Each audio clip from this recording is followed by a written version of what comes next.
तो हमने पुराने लेक्चर में देखा था history of pre Mendelian, post Mendelian और मेंडलिज्म, ठीक है।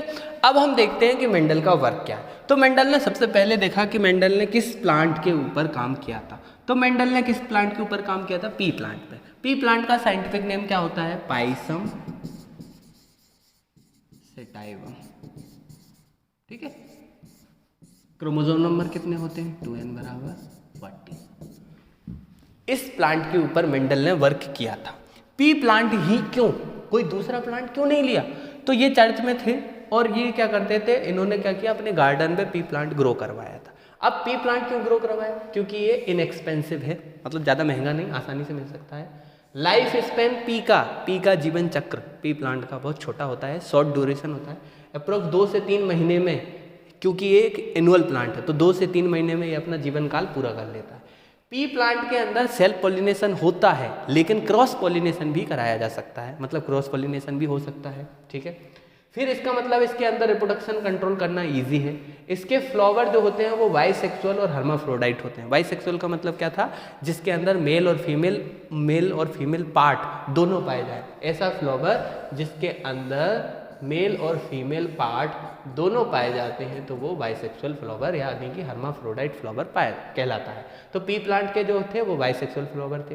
पी प्लांट के सीड के अंदर डोरमेंसी, सुसुप्त अवस्था नहीं पाई जाती है और ये एक जो जनक होता है, एक जो इसका पेरेंट्स जो होते हैं उनसे हमें कई सीड मिल जाते हैं, एक जनरेशन में बहुत सारे सीड मिल जाते हैं, तो ये प्रोड्यूस मैनी सीड्स, है ना। P plants have contrasting character, इनके जो भी कैरेक्टर थे वो कॉन्ट्रास्ट इजीली दिख जाते थे। टॉल अलग दिखता था, डॉर्फ अलग था, वाइट कलर होता है, वायलेट कलर होता है, पॉट का कलर ग्रीन येलो, सीड का colour green yellow, seed round wrinkle आसानी से दिखते, तो इसके कॉन्ट्रास्ट कैरेक्टर थे, इसके पास कॉन्ट्रास्ट कैरेक्टर है। इसका जो हाइब्रिड बनता है वो फुल्ली फर्टाइल होता है, क्योंकि हमें हाइब्रिड का क्या करवाना था? सेल्फिंग करवानी पड़ती है, तो हाइब्रिड जो बनता है वो फुल्ली फर्टाइल बनता है। यही कारण थे कि इन्होंने पी प्लांट चुना। तो अगर क्वेश्चन आता है कि क्यों मेंडल ने पी प्लांट चुना, तो पहला, सस्ता होता है, उसका जीवन काल 2 से 3 महीने का होता है, उसमें सेल्फ और क्रॉस पॉलिनेशन दोनों होता है, उसके सीड में डोरमेंसी, सुसुप्त अवस्था नहीं पाई जाती है, और लास्ट और इम्पॉर्टेंट क्या है कि उसका जो हाइब्रिड होता है वो फर्टाइल होता है, उसके कैरेक्टर जो होते हैं वो उसके पास कॉन्ट्रास्ट कैरेक्टर है ना, वो होते हैं। फिर अगर हम बात करें कि कौन कौन से कैरेक्टर उन्होंने लिए थे, तो ये आप देखिए ध्यान से। सबसे पहले मेंडल ने 7 कैरेक्टर लिए थे। कितने कैरेक्टर लिए थे? 7 कैरेक्टर। और कौन से थे?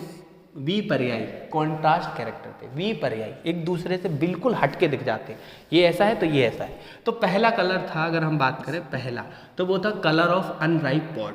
जो अनराइप पॉड होगी, जो ये फली होगी, है ना, फली जो है, ये फली है पॉड, उसका कलर, तो उसका कलर था ग्रीन और येलो। फली का कलर क्या है? ग्रीन और येलो हो सकता है फली हरी हो सकता है फली येलो हो। फिर हमने देखा सीड कोट, है ना, सीड कोट जो है, सीड का जो ऊपर जो आवरण है सीड कोट, वो किस कलर में होगा? तो सीड कोट का कलर कैसा हो सकता है? कलर्ड हो सकता है वो वाइट हो, है ना, कलर्ड हो सकता है वो वाइट हो, ग्रे कलर की हो सकती है और वाइट कलर की। सीड कोट कैसा? ग्रे कलर का हो सकता है और वाइट कलर का हो सकता है, ग्रे और वाइट। फिर हमने बात करा कलर ऑफ कोटिलिडन्स। कोटिलिडन्स का जो कलर है वो क्या होता है कि वो येलो हो सकता है, ग्रीन हो सकता है। फिर राइप पॉड की बात करें, शेप की, यानी कि शेप पॉड का आकार क्या होगा? तो पॉड का आकार बिल्कुल इन्फ्लेटेड, देखिए बिल्कुल इन्फ्लेटेड है ना, बिल्कुल, और कॉन्स्ट्रिक्ट हो सकता है, मतलब घुमावदार, ऐसा तो हो सकता है इन्फ्लेटेड, बिल्कुल स्ट्रेट राउंड हो रहे हो, स्ट्रेट, तो वो इन्फ्लेटेड और कॉन्स्ट्रिक्ट हो सकता है। फिर अगर हम बात करें राइप सीड के शेप की, है ना, आकार फॉर्म क्या होगा? तो राइप सीड जो हो सकता है वो राउंड हो सकता है और रिंकल्ड हो सकता है। जो सीड का शेप है वो राउंड हो सकता है ना, गोलादार हो सकता है, गोलाकार, और रिंकल्ड यानी कि गोला नहीं होगा, थोड़ा मुड़ा फुड़ा होगा। फिर हम बात करें फ्लावर की पोजीशन की, फ्लावर का स्थान, तो हो सकता है फ्लावर एक्सियल हो, कहाँ हो? बीच में लगे हों, है ना, और हो सकता है फ्लावर कहाँ हो? टर्मिनल हो, हाँ हो, टर्मिनल हो। फिर हम बात करें लेंथ ऑफ स्टेम की, तो हो सकता है वो लंबा यानी कि टॉल हो, और हो सकता है कि डॉर्फ हो। ये 7 कैरेक्टर मेंडल ने लिए थे, और ये कॉन्ट्रास्ट है। देखिए राउंड रिंकल अलग दिख जाएगा, येलो ग्रीन अलग दिख जाएगा, टॉल डॉर्फ अलग दिख जाएगा, मतलब ये एक दूसरे के विपर्यायी लक्षण है। तो इनकी स्टडी करना बहुत आसान होता है, तो इन्होंने विपर्यायी लक्षण लिए थे, ये भी उनका एक क्या था, सक्सेस होने का कारण था। फिर हम बात करें कि technique use by Mendel, Mendel ने कौन कौन सी टेक्निक यूज की थी। तो देखिए मेंडल ने 2 टेक्निक, एक तो है इमैस्कुलेशन और एक है बैगिंग, है ना। तो इमैस्कुलेशन का मतलब क्या है, इमैस्कुलेशन का मतलब क्या है कि जैसे एनिमल्स में बदियाकरण करते हैं, ठीक है, उनका मेल पार्ट जो होता है उसको क्या कर देते हैं, डैमेज कर देते हैं, ताकि आगे और स्पर्म वगैरह ना बने। तो इसमें क्या होता है इमैस्कुलेशन में कि जो एंथर है उसको कैंची की मदद से, एंथर को क्या किया, कैंची की मदद से क्या कर दिया, काट दिया, है ना, एंथर को अलग किया। तो एंथर यानी कि मेल पार्ट को इमैस्कुलेट, कट किया है, तो उसको बोल दिया इमैस्कुलेशन। फिर क्या किया, जैसे ही इमैस्कुलेशन मतलब मेल पार्ट का रिमूव, मेल पार्ट रिमूव किया, है ना, वो कौन है, एंथर, ठीक है। फिर इमैस्कुलेशन करने के बाद हमने किया बैगिंग, क्या किया, बैगिंग, है ना। बैगिंग का मतलब क्या था, बैगिंग का मतलब था कि जैसे ही तुमने इसका मेल पार्ट हटा दिया, अब इसके ऊपर केवल और केवल क्या बचा है, फीमेल पार्ट बचा है, क्या बचा है, फीमेल पार्ट।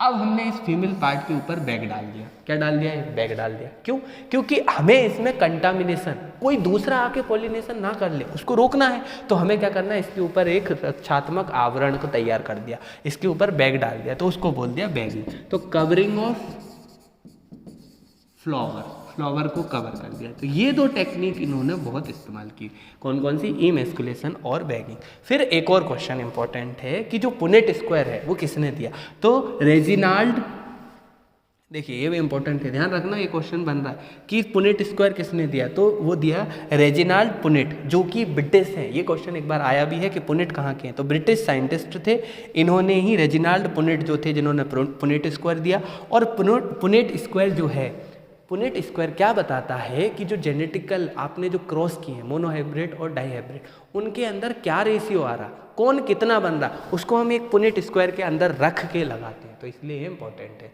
फिर अगर हम बात करें मोनोहाइब्रिड क्रॉस की, तो देखिए मोनोहाइब्रिड क्रॉस में क्या होता है। मोनोहाइब्रिड क्रॉस का मतलब होता है कि ये क्रॉस, इसमें सिंगल कैरेक्टर लिया जाता है, ठीक है, सिंगल कैरेक्टर टेकन, इसके अंदर कौन सा, एक कैरेक्टर, एक ही कैरेक्टर इसके अंदर लिया जाता है। अब मान लिया तुमने पेरेंट लिए, ठीक है, मान लिया टॉल था, तो उसके अंदर क्या होगा, टी होगा, डॉर्फ होगा तो उसके अंदर क्या होगा, आपका स्मॉल टी होगा, ठीक है। अगर टॉल डॉर्फ हर कोई लेते हैं, कोई दूसरा ले लीजिए, आप बोलेंगे कि यही तो लेते हैं सब, कुछ नया लाओ, तो देख लीजिए कुछ नया ले आते हैं। हम ले आते हैं एक कलर की, मान लीजिए सीड का शेप, तो सीड राउंड है या रिंकल्ड है, रिंकल्ड, ठीक है, राउंड और रिंकल्ड, ठीक है। अब ये हो सकता है कैपिटल आर और रिंकल्ड होगा स्मॉल आर, ठीक है। तो हमने एक पेरेंट लिया जिसके अंदर राउंड सीड है, और दूसरा पेरेंट लिया जिसके अंदर क्या है, रिंकल्ड सीड है, तो ये आर वाला होगा। उसका क्रॉस किया जिसके अंदर क्या है, रिंकल सील्ड है, ये रहा। इन दोनों का क्रॉस किया तो हमारा बना F1 प्रोजनी, वो बना कैपिटल आर स्मॉल आर, क्या बन गई, F1 प्रोजनी। ये पेरेंट्स थे, ये F1 प्रोजनी है।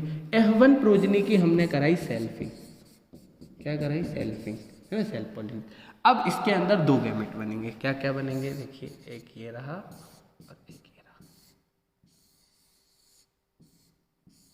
ठीक है। अब देखिए क्या क्या था, capital R small R, capital R small R, ठीक है। अब गैमेट क्या क्या बन रहे हैं, गैमेट बन रहे हैं आर आर, मतलब ये फ्यूजन हो गया, एक ये मेल गैमेट फीमेल गैमेट ये बन गया। फिर बन रहा है कैपिटल आर स्मॉल आर, फिर बन रहा है कैपिटल आर स्मॉल आर, फिर बन रहा है स्मॉल आर स्मॉल आर। अब देखिए अगर इसका फिनोटिपिक रेशियो देखेंगे, कौन सा, फिनोटिपिक रेशियो, बाहर से देखने पर क्या है, तो देखिए राउंड जो है वो डोमिनेंट है, कैसा है, प्रभावी, और रिंकल जो है वो कैसा है, अप्रभावी। जो पीछे टेबल है आपको उसको मैंने बताया नहीं कि कौन सा डोमिनेंट है कौन सा अप्रभावी है तो वो देख लेना। तो राउंड वाला क्या है, प्रभावी है, तो वो हमेशा रहेगा। तो आर आर मतलब ये राउंड होगा, ये भी राउंड होगा और ये भी राउंड होगा। तो फिनोटिपिकली हमें 3 प्लांट, कितने 3 प्लांट जो थे वो क्या मिले, हमें राउंड मिले, 3 प्लांट राउंड है। और 1 प्लांट हमारा कैसा मिला, जिसके अंदर रिंकल्ड सीड है। क्या है, रिंकल्ड सीड। 3 प्लांट के अंदर राउंड सीड है और 1 प्लांट के अंदर रिंकल्ड सीड, यानी कि फिनोटिपिक रेशियो आया 3:1। क्या आया, 3:1। अगर हम जीनोटिपिक रेशियो की बात करें, कौन से, जीनोटाइपिक रेशियो की बात करें, जीनोटिपिक रेशियो की बात करें तो देखिए, जीन का मतलब अंदर की बात, सीधी सीधी बात है, जीन का मतलब अंदर की बात। तो अंदर की बात से तुम्हें ये जो दिख रहे हैं, देखिए एक दिख रहा है होमोजाइगस डोमिनेंट, दोनों में कैपिटल आर। इस प्रकार के कितने दिख रहे हैं, कैपिटल आर वाला कितना दिख रहा है, एक ही दिख रहा है। तो होमोजाइगस डोमिनेंट एक दिखा। फिर कैपिटल आर स्मॉल आर वाले कितने दिख रहे हैं, 2। इनका जीन एक जैसा है, जीनोटाइप एक जैसा है, इनका जीन मेकअप एक जैसा है, तो 2 हो गया। और स्मॉल आर स्मॉल वाला कितना दिख रहा है, 1 दिख रहा, तो ये हो गया 1। तो इसका जो जीनोटिपिक रेशियो है वो 1:2:1 है। ये होमोजाइगस डोमिनेंट है, ये दोनों हेट्रोजाइगस डोमिनेंट है। होमोजाइगस डोमिनेंट मतलब प्रभावी वाला दोनों ही कैपिटल वाला है। हेट्रोजाइगस डोमिनेंट मतलब प्रभावी वाला कैपिटल 1 है और दूसरा अप्रभावी वाला। तो जब भी प्रभावी और अप्रभावी होता है तो हमेशा प्रभावी वाला अपने आप को एक्सप्रेस करता है और अप्रभावी वाला अपने आप को एक्सप्रेस नहीं करता है। तो इसमें क्या हो गया, 1:2:1। तो ये हो गया फिनोटिपिक रेशियो 3:1 और जीनोटिपिक रेशियो होगा 1:2:1। तो हमेशा क्वेश्चन अगर आए कि मोनोहाइब्रिड क्रॉस का फिनोटिपिक रेशियो, लक्षण प्रारूप जो आपका रेशियो है वो क्या है, तो 3:1 है, और जीन प्रारूप जो रेशियो है वो है 1:2:1 है। ठीक है, फिर हम नेक्स्ट चले। देखिए पहले हमने मोनोहाइब्रिड को कंप्लीट कर लिया, अब हम देखेंगे डाइहाइब्रिड। तो डाइहाइब्रिड का मतलब क्या होता है, तो डाइहाइब्रिड क्रॉस का मतलब है 2 कैरेक्टर टेक के, कितने, 2 कैरेक्टर लिए जाते हैं, एक पेरेंट के 2 कैरेक्टरों की स्टडी करते हैं हम डाइहाइब्रिड क्रॉस में। मोनोहाइब्रिड क्रॉस के अंदर 1 कैरेक्टर की स्टडी की जाती है। तो मान लीजिए कि हमने लिया टॉल और राउंड सीड वाला, और एक लिया डॉर्फ और रिंकल्ड सीड वाला। ठीक है, कौन सा लिया, टॉल एंड राउंड सीड और डॉर्फ एंड रिंकल्ड सीड। ये पेरेंट्स थे, इनका क्रॉस हुआ तो F1 बना, टॉल टॉल आर आर, ये है F1। F1 की क्या करवाई, सेल्फिंग करवाई है ना, सेल्फ पोलिनेशन करवाया, तो अब बनेगा ये आपका।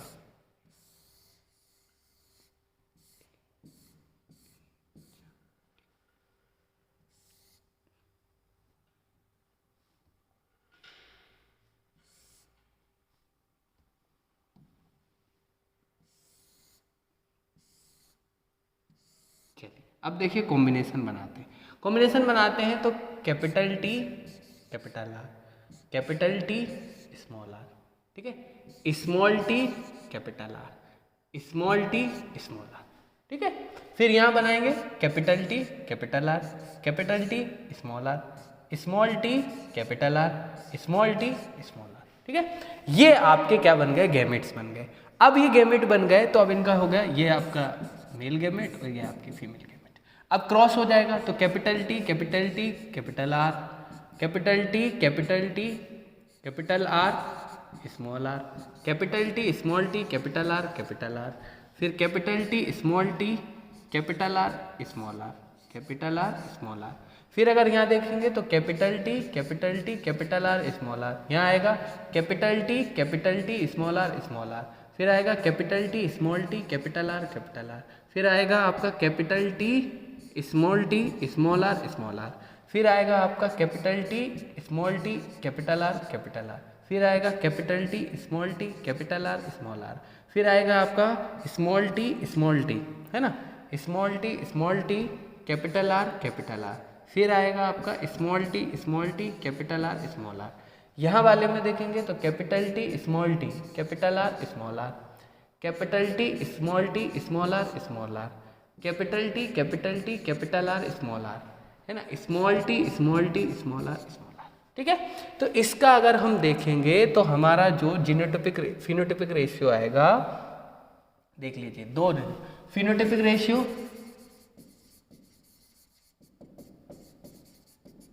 वो आएगा 9:3:3:1। क्या आएगा? 9:3:3:1। जीनोटिपिक रेशियो जो आएगा जीनोटिपिक, देखिए आपको अपने अपने हिसाब से याद रखना। मैंने ऐसे याद रखता 121, 242, 121, है ना। कैसे याद रखा मैंने? 121, 242, 121, यानी कि 1:2:1:2:4:2:1:2 है ना। 121, 242, 121 मैंने इस तरह से याद रखा। आप किसी भी तरह से याद रख सकते हैं। तो ये आपका डायहाइब्रिड क्रॉस है। डायहाइब्रिड क्रॉस के अंदर दो कैरेक्टर का स्टडी किया जाता है। एक फिनोटिपिक रेशियो होता है 9:3:1 और जीनोटिपिक रेशियो होता है 121, 242, 121। अब हम बात करें मेंडल के लॉज की। तो पहला लॉज था, क्या था? मेंडल का पहला लॉज था लॉ ऑफ डोमिनेंस, प्रभाविता का नियम। प्रभाविता का नियम ये कहता है कि जो एक एलील के दो फॉर्म होते हैं, है ना, एक जीन के दो फॉर्म होते हैं, एक कैपिटल टी स्मॉल टी। मान लो हाइट का है तो एक कैपिटल टी एक स्मॉल टी। अब इनमें से एक F1 जनरेशन में अपने आप को व्यक्त करेगा, एक्सप्रेस करेगा, वो डोमिनेंट होगा, और जो F1 जनरेशन में अपने आप को व्यक्त नहीं करेगा वो रिसेसिव होगा। तो one form of heredity trait dominates और prevent the expression of recessive trait. The law based on F1 generation of monohybrid. मतलब ये वाला नियम किस पर बेस्ड हुआ था? तो F1 जनरेशन पर, और काहे पे? मोनोहाइब्रिड क्रॉस के बाद इन्होंने ये लॉ दिया था। जब two homozygous individual with contrasting character लिए जाए, उनका क्रॉस किया जाए, तो F1 जनरेशन में जो अपने आप को अपीयर करता है उसे डोमिनेंट कहते हैं, और वो कंडीशन कहलाती है डोमिनेंस। और जो कैरेक्टर F1 में जनरेशन में नहीं आता है बट F2 जनरेशन में, दूसरे जनरेशन में अपने आप आ जाता है, तो वो कहलाता है रिसेसिव। क्या कहलाता है? रिसेसिव। अब डोमिनेंट के दो एक्सेप्शन है, इनकम्प्लीट डोमिनेंस और को डोमिनेंस। इनकम्प्लीट का मतलब है पूरी तरह से डोमिनेंट नहीं है, आधा डोमिनेंट। को डोमिनेंट का मतलब दो चीजें एक साथ अपने आप को व्यक्त कर रही हैं। तो ये हम दोनों अभी देख लेंगे कि इनकम्प्लीट और को डोमिनेंस क्या होगा। फिर अगर हम बात करें दूसरे की, तो प्रिंसिपल ऑफ सेग्रीगेशन और प्योरिटी ऑफ गैमेट्स, है ना। प्रिंसिपल ऑफ सेग्रीगेशन और प्योरिटी ऑफ गैमेट्स, है ना।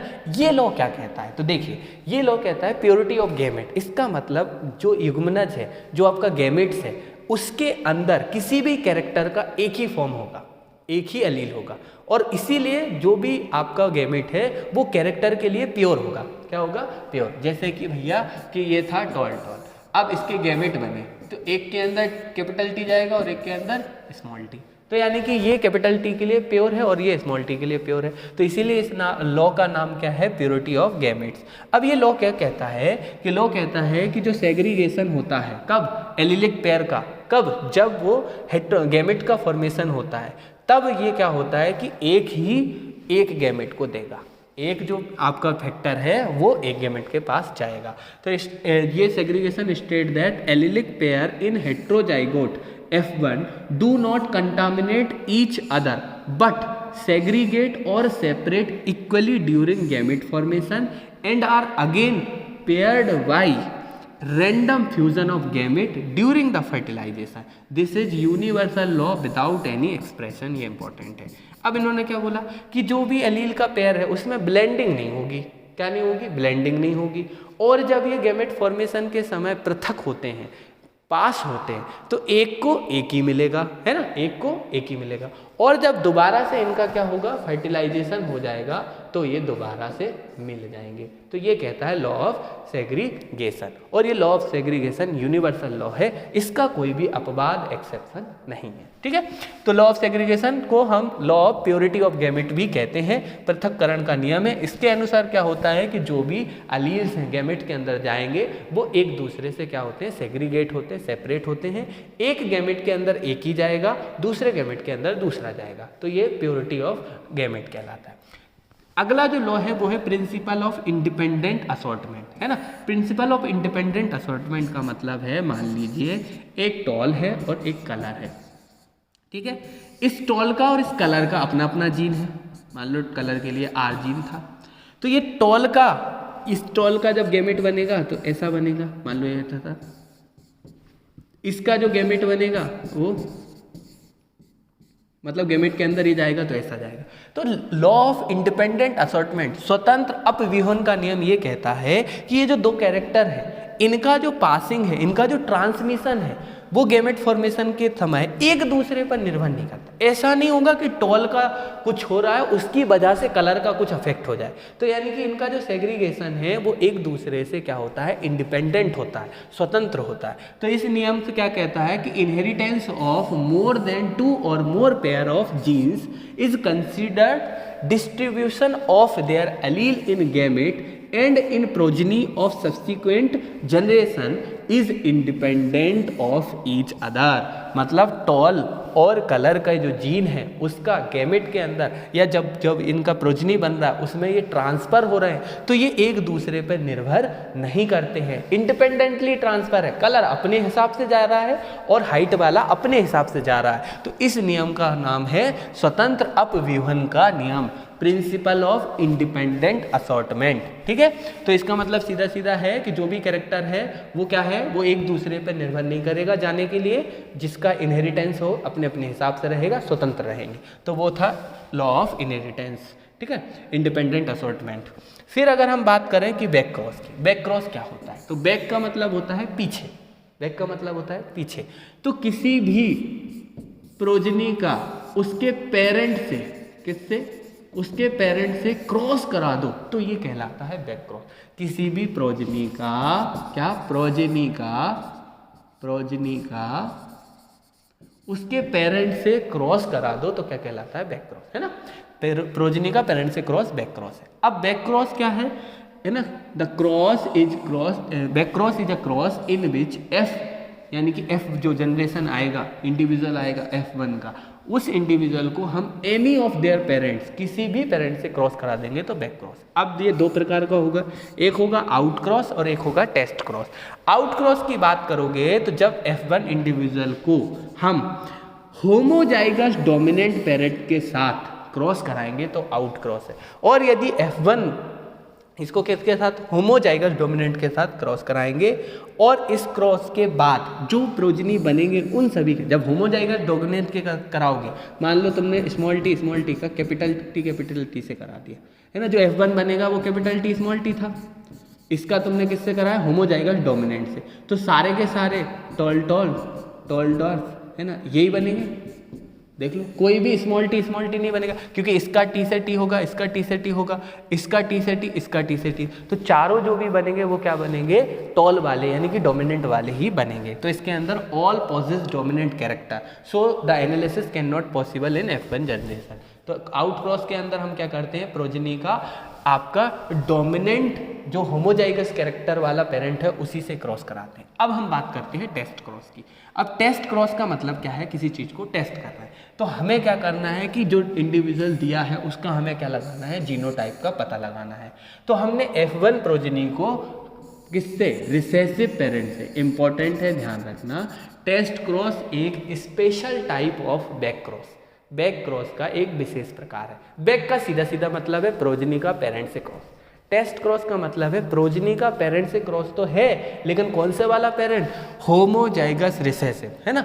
रिसेसिव मतलब तभी होगा जब वो होमोजाइगस कंडीशन होगी, तो रिसेसिव से कराएं। अब मान लो हमने मोनोहाइब्रिड में लिया, अब मान लिया तुमने जो पेरेंट, जो अपना प्रोजनी बना था वो बना था कैपिटल टी स्मॉल टी, इसको हमने करा दिया होमोजाइगस रिसेसिव पेरेंट, यानी कि इससे, है ना, ये प्रोजनी था, इसका क्रॉस हुआ, अब इसका क्रॉस हुआ तो इसके गैमेट्स बने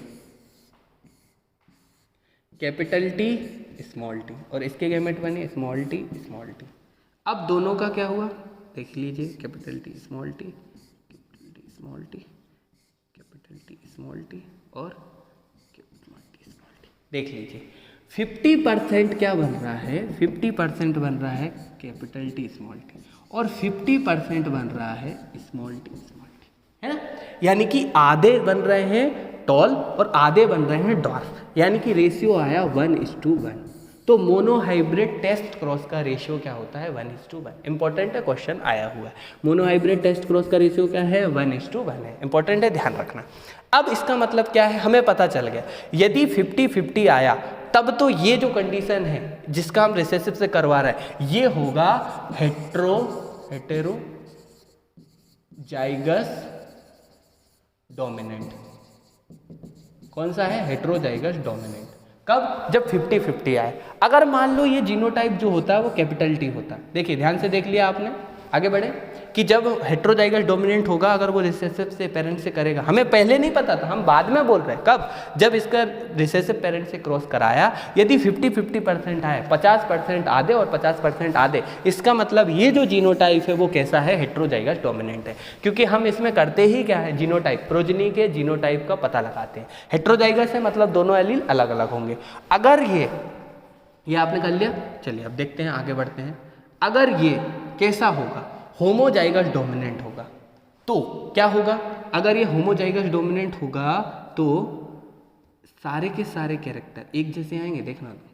ये आया आपका कैपिटल टी, तो देखिए capital T small T, capital T small T, capital T, 100% सारे जो कैरेक्टर हैं या सारे जो प्रोजनी मिले वो एक जैसे मिले, 100% प्रोजनी मिल रहे हैं, तब इसका मतलब है इसका जीनोटाइप जो है वो होमोजाइगस डोमिनेंट था। कौन सा वाला?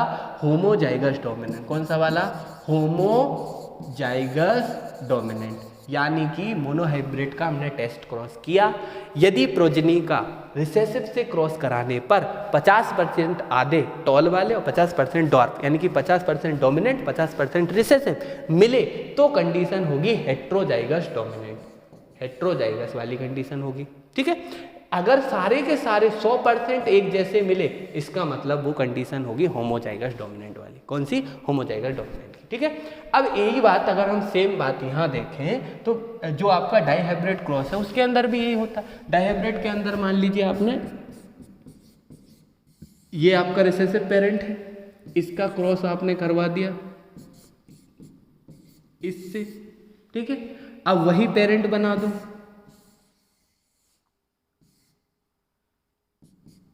देखिए डाइहाइब्रिड टेस्ट क्रॉस के अंदर हमने क्या किया कि डाइहाइब्रिड टेस्ट क्रॉस में हमने क्या लिया कि मान लीजिए आपका रिसेसिव पेरेंट था, है ना, आर स्मॉल टी, फिर हमने इसका किसी पेरेंट से क्या करवाया? क्रॉस करवाया। ठीक है, अब देखिए इसका क्रॉस कैसे होगा? कैपिटल टी इसका होगा, फिर इसका एक बनेगा कैपिटल टी स्मॉल आर, उसका क्रॉस टी आर, फिर इसका एक बनेगा small T small R cross small T small R, फिर इसका एक बनेगा small T capital R cross small T small R. सबके क्रॉस करने पर आपको capital T small T capital R small R इधर मिलेगा, कैपिटल टी स्मॉल आर, फिर इधर मिलेगा आपका स्मॉल टी स्मॉल आर, इधर मिलेगा आपका स्मॉल टी कैपिटल आर।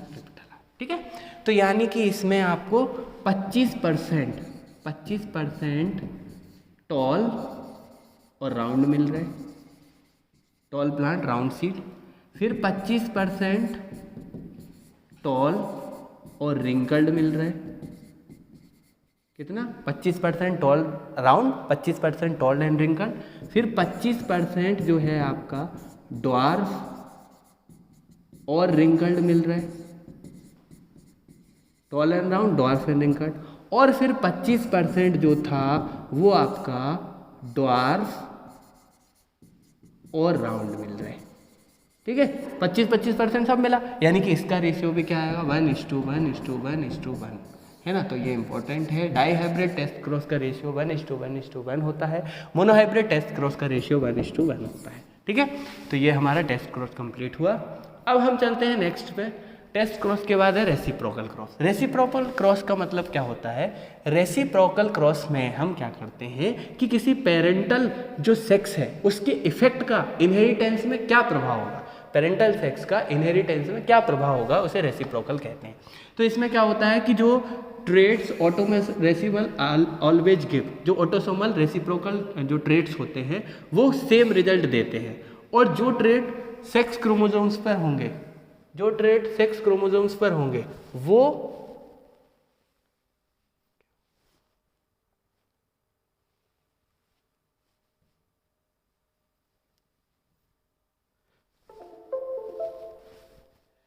ठीक है। तो ये क्या था कि it is use to study, reciprocal cross का क्या करते हैं, इसका हम क्या करते हैं, पेरेंटल सेक्स की आपके इनहेरिटेंस पर क्या प्रभाव होगा उसका अध्ययन रेसिप्रोकल क्रॉस के अंदर किया जाता है।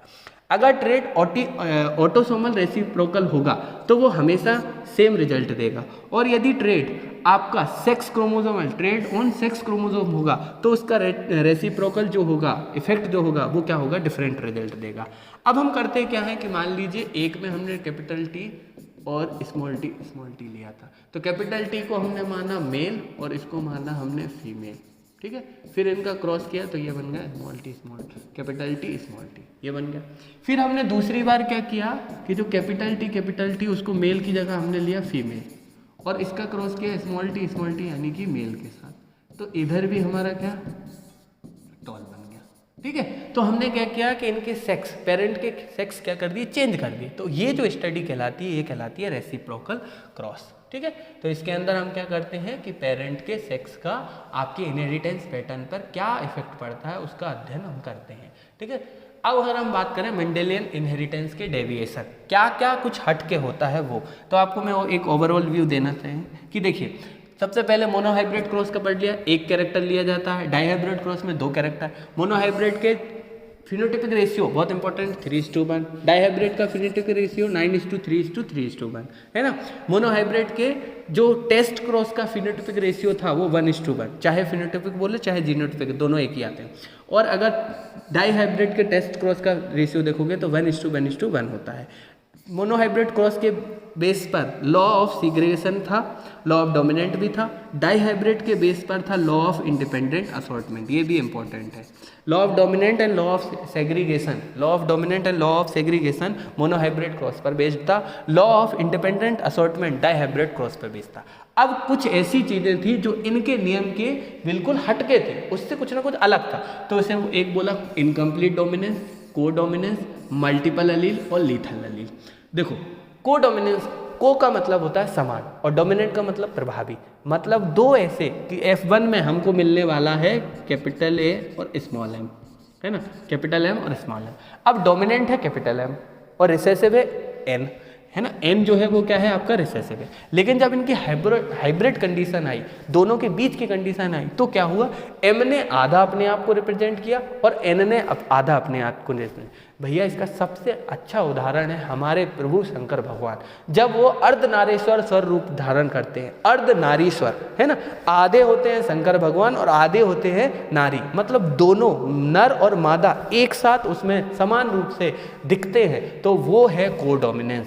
तो अर्धनारीश्वर भगवान कोडोमिनेंस के उदाहरण हो जाएंगे। और इनकम्प्लीट डोमिनेंस का मतलब होता है कि डोमिनेंट पूरी तरह से नहीं हुए, कोई बीच की कंडीशन आ जाए, कोई बीच की कंडीशन आ जाए, तो ये मल्टीपल अलील का मतलब होता है कि किसी भी एक कैरेक्टर के लिए एक से अधिक अलील क्या होते हैं, कंट्रोल करते हैं। लीथल का मतलब क्या होता है, लीथल का मतलब खतरनाक, एक चीज जो दूसरे को क्या कर दे, खत्म कर दे या उसके इफेक्ट को खत्म कर दे, वो है लीथल जीन, ठीक है।